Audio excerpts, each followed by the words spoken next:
said Senator Kathy Marcioni.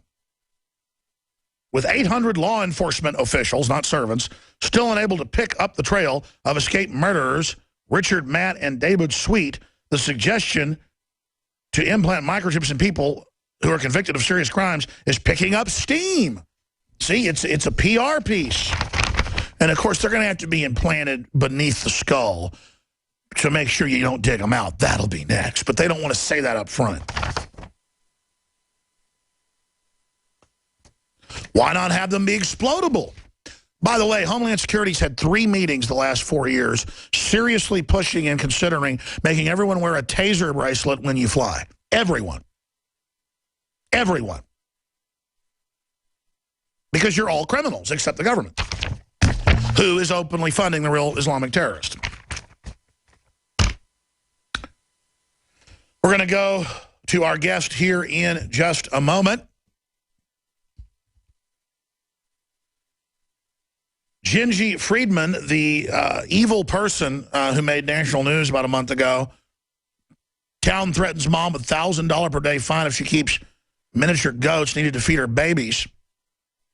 There's a war on chickens, even in quasi and rural areas. I see articles where somebody will be cleaning a deer, and a yuppie drives by and calls the police. He's torturing a deer, and the cops come out like it's real.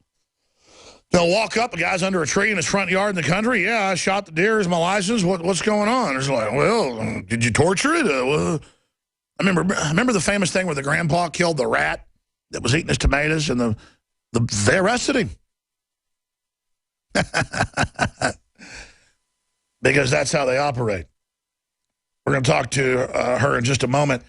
Briefly, we have a formula based on thousands of years of well-known, across the board, from Asia to ancient Greece to Rome to the Mesoamericans, a whole fusion of different global herbs known to open up the liver to help it detox. You can take Liver Shield every day, a couple droppers full, and it's had an amazing effect. Or you can also do once a month or twice a month, and pretty much as much as you want, a liver cleanse where you take oxy powder to flush your guts out, just higher level oxygen, take the Liver Shield, mix it with a gallon of water, drink it over the week, and then also take apple cider vinegar. We don't sell that. Organic apple cider vinegar. You can get it at any major grocery store, preferably organic.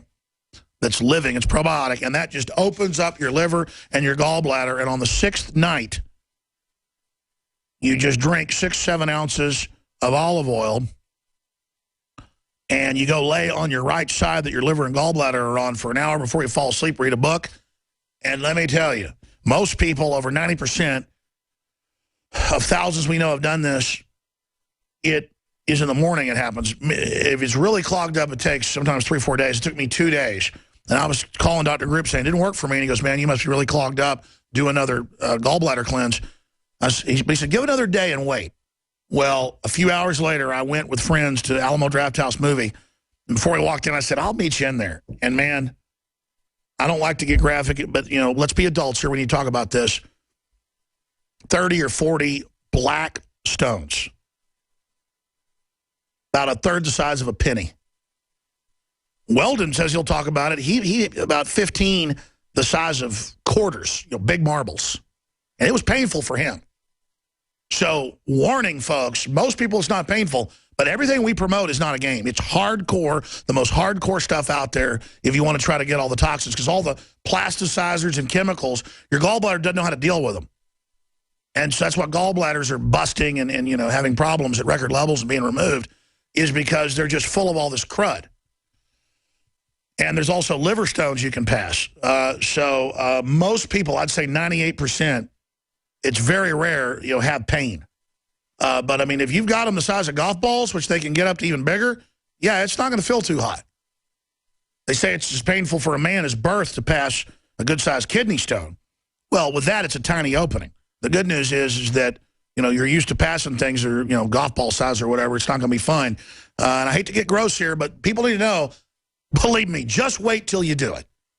And I mean, it might take, some people that are really clogged up have to do 2 or 3 cleanses, but that's like 2-3%.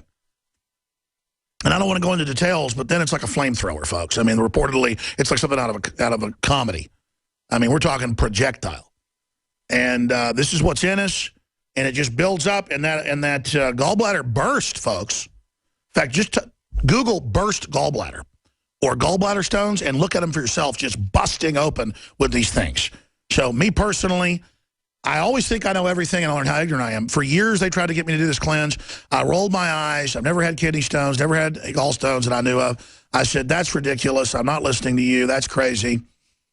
And I finally did it, and it was just like, you've got to be kidding. And I'm doing one right now. InfoWarsLife.com. I started it yesterday. No, I started it Monday night. And I've been forgetting. You notice we just happen to have some in the refrigerator from Anthony doing it months ago. Another crew do it all the time. We need to get more of the organic apple cider vinegar. We're out of that. And I've just been like specifically begging folks to go get it for me, but I haven't said, will you go get it? I'm out. Will somebody go right now to Whole Foods or Central Market and get me the Bragg brand, the oldest brand out there? Because I need to be doing that 4 times a day or it doesn't work as well. And that's the thing. I'll be honest. They have a word for it. Half, you know what it did. I kind of half-butted it. Pun intended. Last time, I didn't do it. I didn't follow it exactly, and it still worked. So I said this time, in fact, I'm just restarting today, and then I'll do the thing Monday. Because I really haven't been doing it. I just realized that. See, look, I know why it's hard to do this stuff, folks, because it takes time, it takes focus. But you purchase the Liver Shield at InfoWarsLife.com. You purchase the Oxy Powder at InfoWarsLife.com.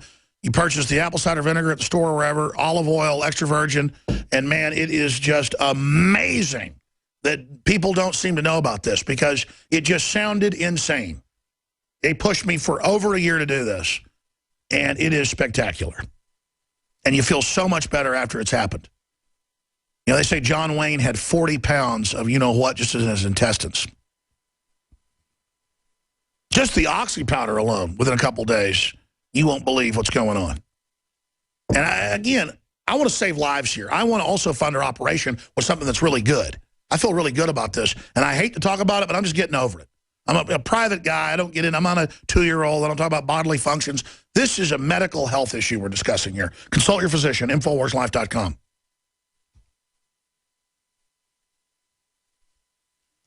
Now, we're joined by Gingy Friedman, who I appreciate holding while I was ranting. Gingy Friedman is another victim of Agenda 21, the attempt to domesticate everybody.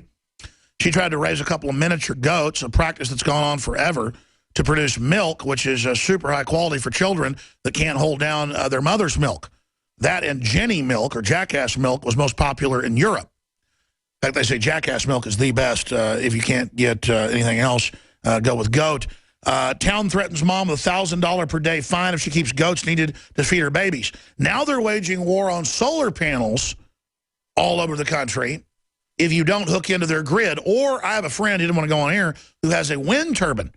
And a county visited him saying, we want you to get a license for that. We have a regulation. We want you to hook in to the grid.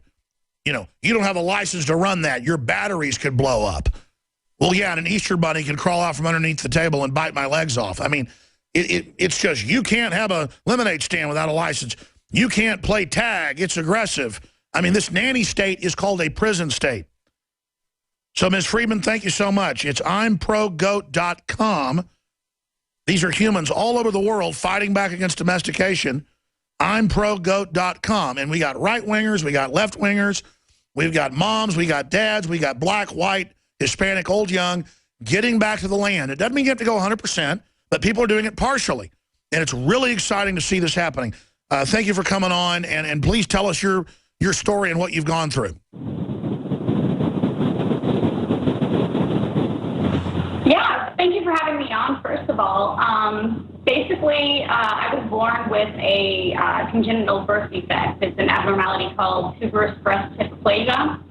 So when I was a teenager, I had some reconstructive surgery done that ended up removing all of my breast tissue. And the defect by itself actually makes it where you can't have, produce breast milk anyway. So I was born unable to breastfeed children, basically. And in an effort to basically get away from, Monsanto's GMOs and things that are prevalent in infant formula, last study that I looked at, it's supposed to be over 90% of infant formula is GMO contaminated. we don't have to label that and say that there's GMOs in the formula. And even the feed that is given to goats generally has GMO feed, which gets into the goat's milk.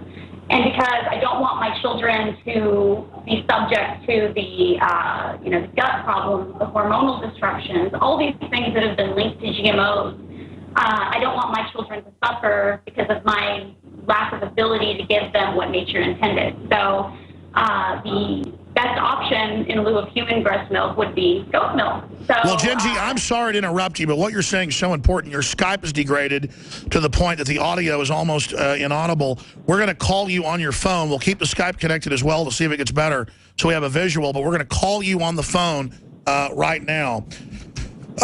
Let me go ahead and read some of the article while we connect with her. Town threatens mom with $1,000 per day fine if she keeps goats needed to feed her babies. But the southern border is wide open, and folks are just running across by the thousands every day in front of the Border Patrol. I guess they didn't get the memo. They could just walk over, be put on a bus, and give them a voucher to drive in wherever they want. The city of, see if I pronounced that right, this font is tiny, Vizsla, California, has given resident an impossible choice: get rid of the miniature goat she relies on for milk for her babies, or pay a $1,000 a day fine. And the good news is, everywhere people fight not being able to garden in their yard, not being able to garden in the public commons, not being able to have chickens or goats, everywhere people fight this, it is basically being defeated. Freeman must give up her 2 pet Nigerian dwarf goats within 10 days because city officials, not servants, have declared them livestock. Freeman needs the goats to feed her 2 daughters, ages 2 and 19 months, because as a teenager she had a breast tissue removed due to a birth defect. Thank you so much. Sorry about that. We've got you lined up now. Please recap what you were saying and get back into it. Yeah, so basically I'm unable to breastfeed. So in the effort to give my children the best and not subject them to GMO formula, I decided to get some goats. And the reason why I had to go to goats, by the way, is because I'm located in California, and the raw milk industry is so overregulated and so mired down in fees that to get 1 gallon of raw goat milk, it's about $32 a gallon. And my daughters actually drink that in 4 days. So my husband's military. I'm a stay-at-home mom. I intend to homeschool, and we frankly just can't afford that. So in order for me to have my 2 miniature Nigerian dwarfs, it's only $19 a month in organic feed to get them, GMO-free. But you should just be buying some GMO formula that's 80% corn syrup from the Walmart nearby. Right. Why not? So that's basically where we were at. And then we had our goats for close to a year. And then we got the notice from the city that we had to get rid of them. And then what's really amazing to me is that I got it on a Friday night when I opened the mail. I couldn't sleep that night. It made me sick. It's 4 a.m. I just couldn't sleep. So 4 a.m. in the morning, I get up, go on Facebook, explain what's going on. Within an hour, I had local news reporters contact me at 5 in the morning asking if they could interview. The community stepped out in a huge way. The overwhelming majority in my city want my goats back. They want, and now that we, are seeing some as far as we're talking about small food producing animals, there's a huge movement wanting chickens and wanting rabbits, and people are wanting to be self-sufficient. In less than a month, we got more signatures than elected the local school superintendent. We have the numbers. We have the people who want this, and despite huge rallies, massive worldwide coverage. We actually had a news crew from Japan fly in to cover the story. Despite all of this media attention and overwhelming support, our city council members decided to vote 3-2 against allowing chickens and returning my miniature goat. So you've got to then remove them from office. And, of course, they won't do this, just like Congress.